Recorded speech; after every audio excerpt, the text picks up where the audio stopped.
টি-20 বিশ্বকাপে বাংলাদেশের শুরুটা ছিল দারুণ। জয় দিয়েই বিশ্বকাপ মিশন শুরু করে টাইগাররা।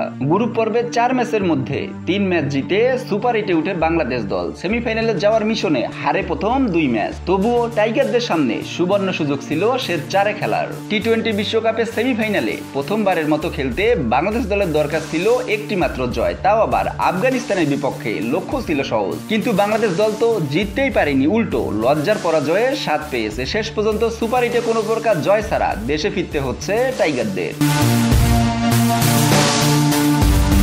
আফগানিস্তানের বিপক্ষের ম্যাচে জয় না পাওয়ায় সমালোচনা ঝড় উঠেছে ক্রিকেট সমর্থকদের। সামাজিক যোগাযোগ মাধ্যম, ক্রিকেটারদের পাশাপাশি team management, coaching staff, board পরিচালক সবার দিকে আঙ্গুল উঠিয়েছে সমর্থকরা। রীতিমতো তাদের ধুয়ে দিচ্ছে অনেকেই। এবার জাতীয় দলের সাবেক তারকা পেসার রুবেল হোসেন বাংলাদেশ দলের প্রধান কোচ চন্দ্রিকা হাথুরুসিং এর দিকে আঙ্গুল তুলেছেন। বিসিবিকে নিজের সাবেক এই কোচকে নিয়ে ভাবতেও বলেছেন রুবেল।